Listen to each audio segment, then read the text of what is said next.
नमस्कार दोस्तों जियो जर्नी में आपका स्वागत है।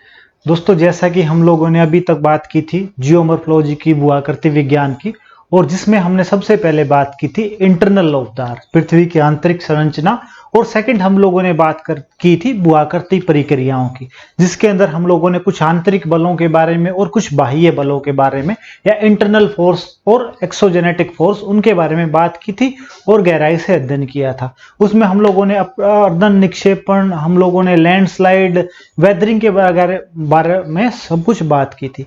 बट आज जो बात करेंगे हम लोग, वो करेंगे हम लोग कॉन्टिनेंट की और ओशियन के निर्माण की, कि कैसे बने। दोस्तों आप सभी को पता है कि जैसे पृथ्वी की जो संरचना है, जो पृथ्वी का निर्माण है, जो उसकी उत्पत्ति है, उसके ऊपर वर्तमान में भी शोध कार्य चल रहे हैं या रिसर्च बहुत सारी चल रही हैं।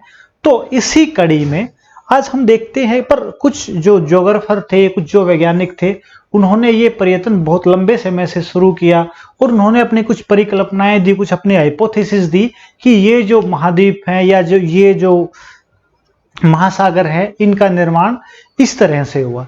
तो उन हाइपोथेसिस के बारे में हम बात करेंगे, बट सबसे पहले इसका बेसिक देखते हैं कि हमारे जो महाद्वीप है वो कितने प्रकार से हैं, कहां कहां पर वो स्थित हैं, और जो हमारे महासागर हैं, कितने महासागर हैं और वो कहां कहां पर स्थित हैं।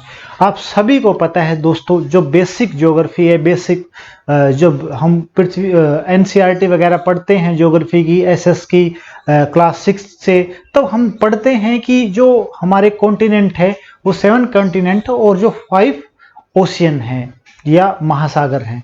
तो आज देखते हैं उन 5 ओशियन के कारण ही हमारी जो पृथ्वी है वो ब्लू प्लेनेट कहलाती है, नीला महासागर, नीला ग्रह कहलाती है। जब हम इसे किससे, कहां से देखते हैं, अंतरिक्ष से देखते हैं। तो हम सबसे पहले बात करते हैं कि ये ब्लू प्लेनेट का कारण क्या था, महासागर। तो सबसे पहले बात करते हैं महासागरों की। तो ये महासागर कहां कहां पर स्थित हैं, जो 70% मतलब 71% अप्रोक्सीमेटली जो हमारी पृथ्वी का कवर किए हुए हैं, एरिया कवर किए हुए हैं, जिसके कारण इसका रंग नीला दिखाई देता है। तो सबसे पहला महासागर दोस्तों कौन सा है, अटलांटिक महासागर, या हिंदी में इसको बोलते हैं अंध महासागर। तो ये सबसे पहले कहां पर हुआ, अंध महासागर दोस्तों हुआ यहां पर। सबसे पहले कौन सा हुआ, अंध महासागर। उसके बाद है साउथर्न ओशियन। साउथर्न मतलब जो दक्षिणी महासागर। दक्षिण महासागर कहां पर हुआ दोस्तों, यहां पर। क्योंकि साउथ का मतलब हम लोगों ने देखा था इक्वेटर से ऊपर नॉर्थ और इक्वेटर से नीचे साउथ, मतलब दक्षिण। जो महासागर, जो हमारा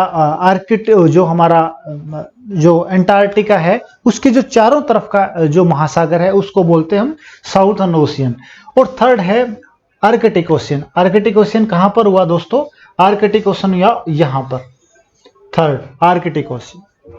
दोस्तों 4 पैसिफिक ओशियन। पैसिफिक ओशियन इन सब ओशियनों में सबसे बड़ा है। क्या है, इसका आकार दोस्तों सबसे बड़ा है। और ये कहां पर है, ये अंध महासागर हुआ, ये साउथर्न ओशियन हुआ, ऊपर हमारा जो आर्कटिक है वो हुआ ओशियन, और ये जो सबसे बड़ा एरिया है ये वाला और ये वाला, ये जो ओशियन है ये हमारा पैसिफिक ओशियन है, ये हमारा पैसिफिक ओशियन है। और फिर वह लास्ट में इंडियन ओशियन। इंडियन जैसे कि हमारे देश के नाम पर इसका नाम है, तो इंडियन कहां पे हुआ, ये हमारा इंडिया, और इंडिया के जो नीचे जो ओशियन है उसको क्या बोलते हैं हम, इंडियन ओशियन। और जो इंडियन ओशियन है, इस इंडियन ओशियन के अंदर, पैसिफिक ओशियन के अंदर, और जो ये बाकी ओशियन है, इन ओशियन के अंदर जो तलहटी भी है, एक उसका तल भी है, उस तल के अंदर बहुत सारी विभिन्नताएं हैं। और वो विभिन्नताएं किसके कारण उत्पन्न होती हैं, वो दोस्तों उत्पन्न होती है इंटरनल फोर्स के कारण, जिसकी बात हम पहले कर चुके हैं। अब देखते हैं सेकंड ओशियन का। आपको सभी को पता लगा कि महासागर कुछ होते हैं, और महासागरों के अंदर 5 महासागर सबसे मुख्य हैं। तो अब देखते हैं महाद्वीप, और महाद्वीप कौन से हैं और कहां कहां पर स्थित हैं। तो दोस्तों सबसे पहले महाद्वीप, सबसे बड़े से शुरू करते हैं। तो सबसे बड़ा कौन सा है, एशिया। सबसे बड़ा एशिया। तो एशिया कॉन्टिनेंट कहां पर, एशियन कॉन्टिनेंट कहां पर है, सबसे बड़ा यही दिख रहा है ना। तो ये पहला हुआ एशिया। सेकंड क्या हुआ, यूरोप। तो ये जो आपको पिंक दिखाई दे रहा है ये है यूरोप। थर्ड है एंटार्क्टिका, कौन सा, यहां पर ये जो नीचे है ये है अंटार्कटिका। उसके बाद है ऑस्ट्रेलिया। ऑस्ट्रेलिया कहां पर है, ये जो ग्रीन है ये है ऑस्ट्रेलिया। 5 साउथ अमेरिका, ये जो ब्लू कलर में है ये साउथ अमेरिका। और 6 नॉर्थ अमेरिका, ये जो येलो कलर है ये नॉर्थ अमेरिका का है। और 7th क्या हो गया दोस्तों, अफ्रीका। तो अफ्रीका कहां पर है, ये हो गया अफ्रीका। और ये कौन सा हो गया, हमारा नॉर्थ अमेरिका। ठीक है। Among all these 7 continents of the world, Australia is the smallest और एशिया is the biggest। तो ऑस्ट्रेलिया कहां पर हमारा, ये रहा। ऑस्ट्रेलिया क्या है, सबसे छोटा महाद्वीप है। और एशिया कौन सा है, सबसे बड़ा महाद्वीप है। कई बार वनडे एग्जाम के अंदर इस प्रकार के क्वेश्चन पूछ लिए जाते हैं कि सबसे बड़ा महाद्वीप कौन सा है और सबसे छोटा महाद्वीप दोस्तों कौन सा है। अब हम लोग बात करते हैं इनका। तो हम लोगों को पता लग गया कि कुछ बड़े हैं कुछ छोटे हैं। और उसमें ओशियन में बताया था कि पैसिफिक बड़ा है और सबसे छोटा कौन सा है, आर्कटिक ओशियन है जो सबसे नॉर्थ पोल पर है। अब बात करते हैं इनके ओरिजिन के बारे में, इनकी उत्पत्ति के बारे में कि इनकी उत्पत्ति कैसे हुई। तो सबसे पहले जो उत्पत्ति के बारे में सबसे पहले बात की दोस्तों, वो बात की थी लॉर्ड केल्विन ने। इन्होंने क्या बोला, इन्होंने ओशियन जो बेसिन है और जो कॉन्टिनेंट है उनके बारे में बोला। इन्होंने बोला कि जो पृथ्वी है, जब पृथ्वी बनी, जो पृथ्वी का निर्माण कैसे हुआ था, पृथ्वी का निर्माण हुआ था दोस्तों किसी गैसियस हाइपोथेसिस से, गैसियस स्पाइरल नेबुला। इसमें बताया गया था कि जो ये जो हाइपोथेसिस जो पृथ्वी के निर्माण के बारे में थी, इसमें बताया था कि जो छोटे छोटे कण हैं उनके मिलने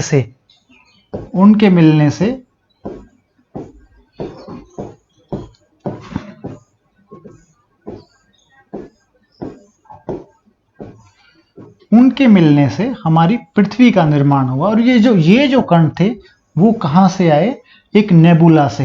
इस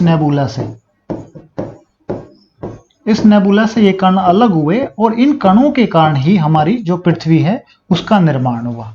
ठीक है। और जो निर्माण हुआ जब ये ठंडी हो रही थी, इन्होंने बोला कि जब इसका निर्माण हुआ तो जब ये यहां पर निर्माण हुआ तो यहां पर जब ये बनी तो इसके अंदर गर्मी बहुत थी।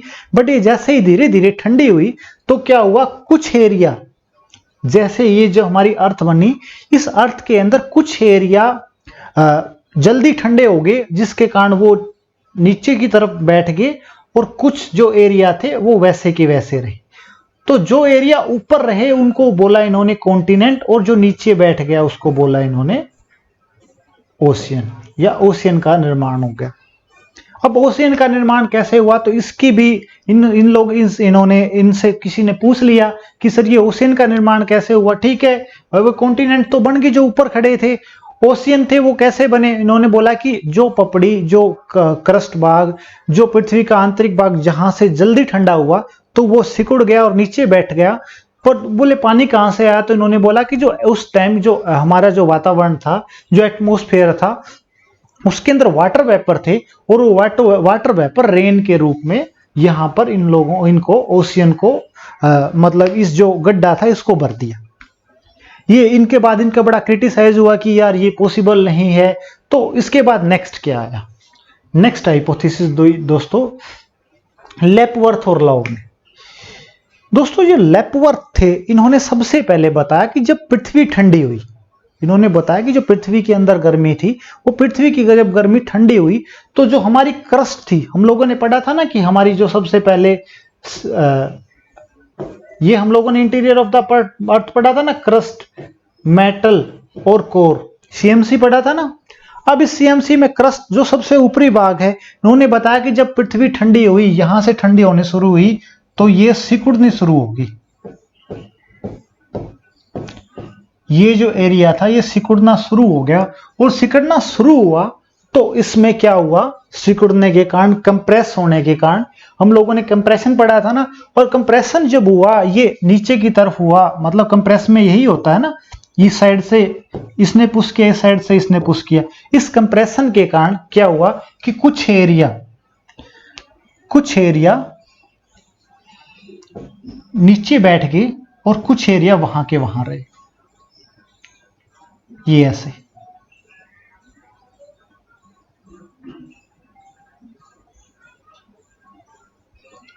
ऐसे कुछ बैठे, और जो नीचे बैठे ये वाले,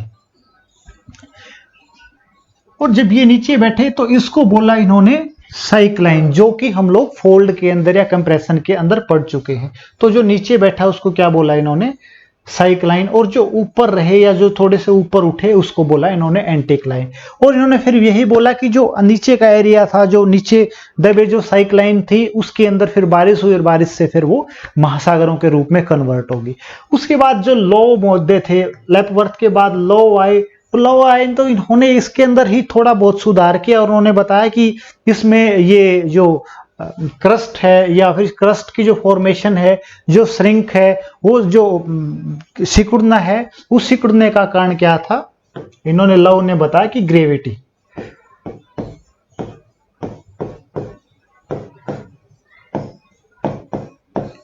उन्होंने बताया कि इस गुरुत्वाकर्षण के कारण, क्योंकि पृथ्वी का जो ये एरिया है, जो केंद्र है, वो उसमें ग्रेविटी ज्यादा है, उस ग्रेविटी के कारण इन्होंने इस ग्रेविटी ने कुछ एरिया को अपनी तरफ खींच लिया, और जो अपनी तरफ खींचा वो नीचे बैठ गया और वहां पर फिर साइक्लाइन की प्रोसेस हुई और फिर वो हो गया, पानी भर गया और वो महासागरों में तब्दील हो गए। उसके बाद दोस्तों नेक्स्ट आए, ये मात्र उस टाइम की हाइपोथेसिस थी, परिकल्पना थी, क्योंकि हाइपोथेसिस आपके दिमाग में भी आ सकती हैं, और रिसर्च जब पीएचडी की जाती है, रिसर्च की जाती है, तो उसमें हाइपोथेसिस का एक कॉन्सेप्ट होता है और उस हाइपोथेसिस को ही प्रूव किया जाता है। अगर आप उस हाइपोथेसिस को प्रूव कर देते तो आपकी रिसर्च, आपकी शोध, आपकी पीएचडी मानी जाती है, अदरवाइज फिर आपको दोबारा से रिसर्च शुरू करनी पड़ती है। तो इसी में देखते हैं हम नेक्स्ट हाइपोथेसिस क्या थी। तो नेक्स्ट हाइपोथेसिस थी जो हमारे लेविथिन ग्रीन थे, इन्होंने ये हाइपोथेसिस दी, ये थ्योरी दी और इन्होंने इसको प्रूव भी किया। तो जो टेट्राहेड्रल हाइपोथेसिस थी, चतुष्फलक सिद्धांत, मतलब इन्होंने चतुष्फलक, मैं आपको बता देता हूं, जो प्रिज्म होता है हमारा, प्रिज्म आप सभी ने पढ़ा होगा 6th क्लास के एनसीईआरटी में, या फिर आप लोगों ने देखा भी होगा। तो जो प्रिज्म का जो सरफेस होता है उसको हम बोलते हैं, या फिर जो पिरामिड आपने देखे होंगे, मिस्र के पिरामिड, वो किसके रूप हैं, वो चतुष्फलक के हैं या फिर टेट्राहेड्रल के हैं। जो लेविथिन ग्रीन थे, इन्होंने 1875 में हाइपोथेसिस दी, 1875 में, और इन्होंने इस हाइपोथेसिस को देते टाइम इन्होंने बताया कि जो हाइपोथेसिस है, जो मेरे सिद्धांत है, जो मेरी परिकल्पना है, जो मेरा रिसर्च है, वो कुछ चीज पे बेस्ड है और जिसको मैं प्रूव करना चाहता हूं।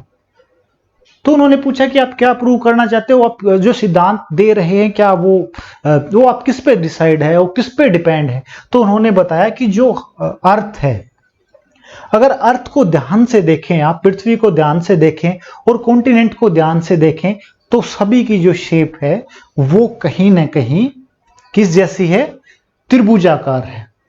तो देखते हैं क्या त्रिभुज के रूप में है। तो दोस्तों देखो,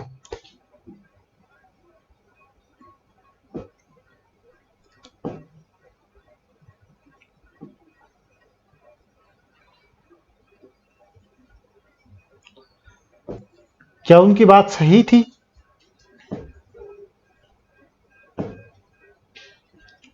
उन्होंने बोला कि जितने भी महाद्वीप हैं पृथ्वी के, वो सारे के सारे कहीं ना कहीं त्रिभुजाकार हैं या त्रिभुज के रूप में है।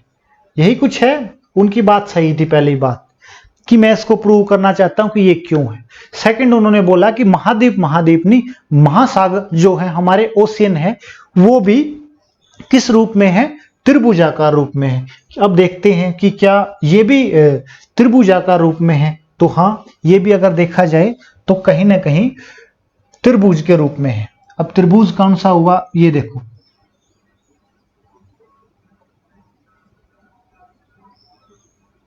अंध महासागर जो अटलांटिक ओशियन है वो त्रिभुज के रूप में हुआ। और उसके बाद अगर ये देखें आप, इंडियन ओशियन, ये भी त्रिभुजाकार में हुआ। और ये जो हमारा क्या बोलते हैं पैसिफिक ओशियन है, ये भी कहीं ना कहीं त्रिभुजाकार में। तो इन्होंने बोला कि ये मैं प्रूव कर दूंगा कि ये जो त्रिभुजाकार रूप है ये क्यों इन्होंने लिया, या पृथ्वी का इस त्रिभुजाकार रूप लेने का क्या कारण रहा था, मेरा सिद्धांत इसके ऊपर डिपेंडेंट है।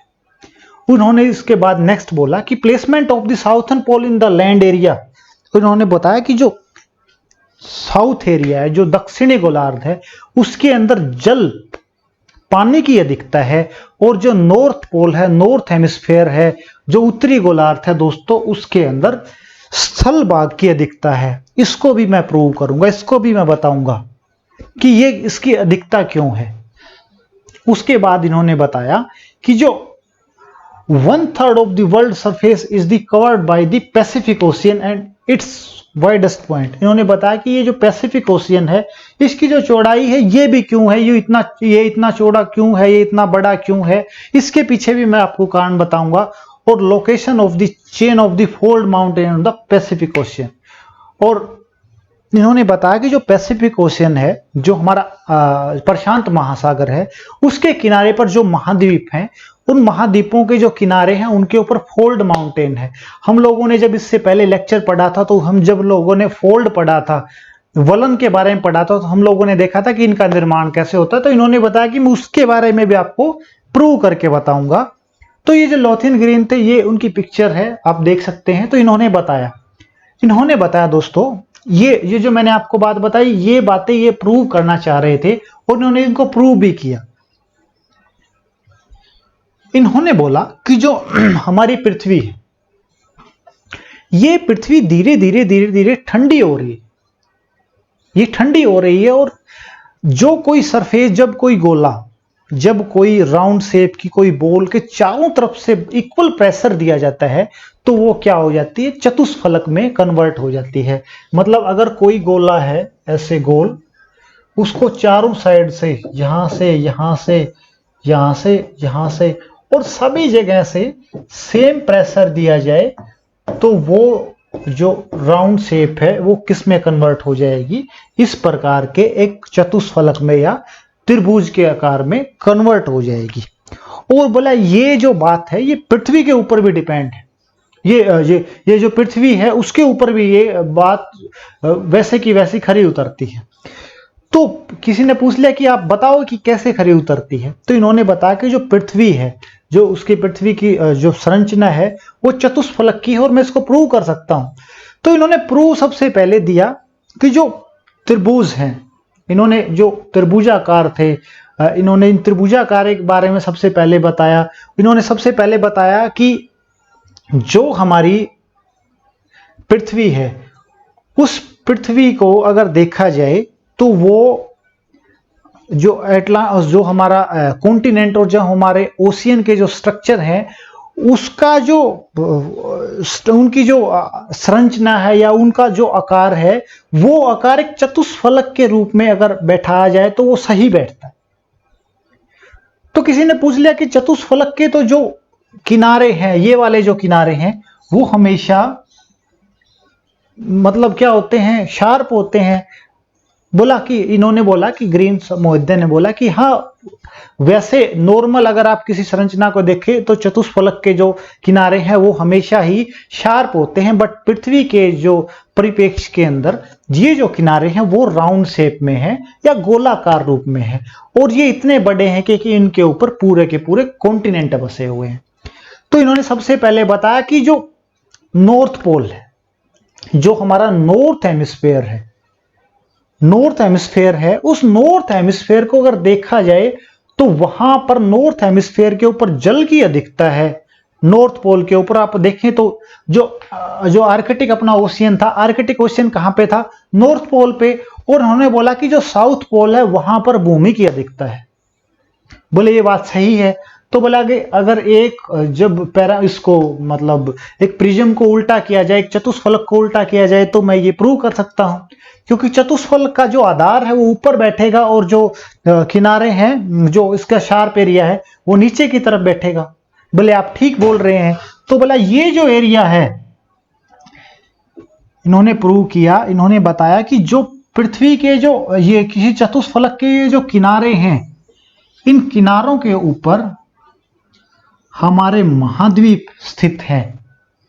इन किनारों के ऊपर हमारे महाद्वीप स्थित हैं। और जो ये वाला फ्लैट एरिया है, ये वाला जो फ्लैट एरिया है, उस फ्लैट के ऊपर हमारे ओशियन है। बोले आप प्रूव करो। बोले मैं प्रूव कर देता हूं। इन्होंने फिर प्रूव किया कि जो पृथ्वी की संरचना है, जो पृथ्वी की संरचना है, वो जो संरचना है वो इस तरीके से है। किस तरीके से है कि जो हमारा नॉर्थ पोल है, इन्होंने बताया कि ये जो हमारा कॉन्टिनेंट, जो हमारा पृथ्वी है, वो एक उल्टे, मतलब उल्टे चतुष्फलक के रूप में है, मतलब जिसका आधार ऊपर है। और आधार ऊपर है तो जो सामने वाला जो बिल्कुल सामने जो हमें दिखता है, जो ऊपर उठा हुआ भाग है, वहां पर यूरोप और अफ्रीका है। इसका जो राइट साइड का एरिया है, उस राइट साइड के ऊपर नॉर्थ अमेरिका और साउथ अमेरिका है। ये बोले कि ठीक है। और इसका जो लेफ्ट साइड का एरिया है, ये वाला एरिया है, यहां पर एशिया और ऑस्ट्रेलिया है। और जो इसका नीचे जो साउथर्न पार्ट का एरिया है, वहां पर दोस्तों एंटार्क्टिका। कि बोले भाई ठीक है, आपकी बात सही है, तो इसको आप महासागरों के बारे में भी यह बात प्रूव करो। मतलब मैं आपको प्रूव करता हूं। सबसे पहले मैं आपको बताता हूं कि जो एक सबसे पहले कंडीशन क्या थी कि नॉर्थ पोल के अंदर, नॉर्थ हेमिस्फेयर के अंदर स्थल भाग ज्यादा है, लैंड एरिया ज्यादा है। तो अगर इस चतुष्फलक को, अगर इस प्रिज्म को दो भागों में बांटोगे, ये बीच की जो लाइन है, अगर इस दो भागों में इसको बांटोगे, तो ऊपर का एरिया है वहां पर स्थल भाग ज्यादा है। और देखें तो स्थल भाग ज्यादा है, 1, 2 और 3 स्थल भाग ज्यादा है ना। और जो साउथर्न पार्ट है, जो इसका चतुष्फलक का नीचे का एरिया है, वहां पर जल भाग ज्यादा है। तो आप देखोगे कि देखो ये ओशियन है। फ्लैट एरिया पे उन्होंने ओशियन बोला ना, ओशियन है या नहीं? तो इन्होंने ओशियन बोला। सेकंड, इन्होंने प्रूव किया कि कोनों के जो हमारा नॉर्थ हेमिस्फेयर है, उसके जो फ्लैट एरिया है, नॉर्थ हेमिस्फेयर के जो सबसे ऊपर में क्या है, इसका फ्लैट एरिया आएगा। क्योंकि ये फ्लैट एरिया आ गया ना, यहां पर ओशियन है और वास्तव में ही ओशियन है। जो आर्टिक ओशियन है वो कहां पर है? सबसे ऊपर है। तो इन्होंने इस बात को प्रूव कर दिया। और उन्होंने बोला कि साउथ एरिया के अंदर, साउथर्न पार्ट के अंदर स्थल भाग है। तो आप देखोगे जो अपना अंटार्कटिका है वो साउथ पार्ट के अंदर है। इन्होंने फोर्थ बात को भी फाइनल कर दिया, किया नहीं? उसके बाद इन्होंने बोला कि ये जो ऊपर उभरे हुए भाग हैं, ये उठे हुए भाग हैं दोस्तों, इन्होंने बोला कि जो हमारा लेफ्ट भाग में है वो अंगारा शील्ड का एरिया है। शील्ड क्या होती है? जो सबसे पुराने स्ट्रक्चर होते हैं, जो हमारे पेंजिया के निर्माण के समय हुए। तो ये अंगारा लैंड का कारण हुआ। ये जो यूरोप बना वो बाल्टिक शील्ड से बना, और वास्तव में ये उसी से बना है। और ये जो नॉर्थ अमेरिका और साउथ अमेरिका है, ये किससे बना? कैनेडियन शील्ड से।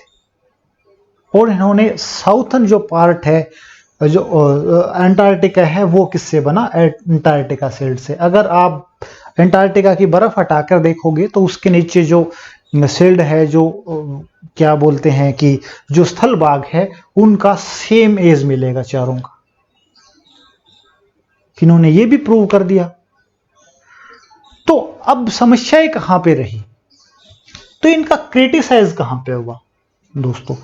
अब क्रिटिसाइज ये हुआ कि ये बहुत सारी बातें ये प्रूव नहीं कर पा रहे थे कि यार, और तो ठीक है यहां पर तो ये उभर के आए, बट आप देखोगे कि जो हमारी ओशियन है उसके अंदर भी बहुत सारे आइलैंड हैं, और वो अलग अलग जगह पे आइलैंड है।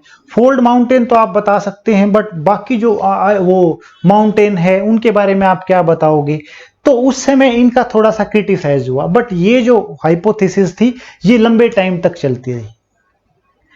बट वर्तमान में ये जो हाइपोथेसिस थी, ये जो परिकल्पना थी, ये जो थ्योरी थी, ये बड़ी फेमस हुई, लंबे समय तक ये पढ़ी गई। और इसी थ्योरी ने, इसी सिद्धांत ने दोस्तों जो आगे के वैगनर महोदय का जो सिद्धांत था, और जो प्लेट टेक्टोनिक्स का सिद्धांत था, और जो ओरिजिन ऑफ द अर्थ के बारे में बहुत सारे सिद्धांत थे, उनके लिए एज ए फीड काम किया, उनके लिए एज ए भोजन के रूप में, एक बेस या फाउंडेशन के रूप में काम किया। क्योंकि तब जो वैज्ञानिक थे, जो शोधकर्ता थे, जो रिसर्चर थे, उनके दिमाग में कहीं ना कहीं आइडिया आ गया, एक आइडिया आया कि यार ये जो बोल रहे हैं बात तो सही है, कि मतलब जो ऊपर उठे भाग हैं वो कॉन्टिनेंट है, और जो फ्लैट भाग हैं वो ओशियन है।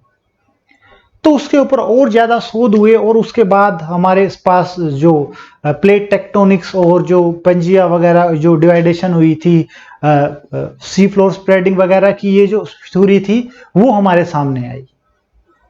तो दोस्तों उम्मीद है कि आपको जो ये हाइपोथेसिस दी, जो हम चतुष्फलक सिद्धांत था, और लव और लेपवर्थ के बारे में, और कैल्विन की जो हाइपोथेसिस थी, ये क्योंकि इनकी परिकल्पनाएं थी, इन्होंने बताया और कुछ ने प्रूव भी करके दिखाया, तो उसके बारे में उन्होंने बात की।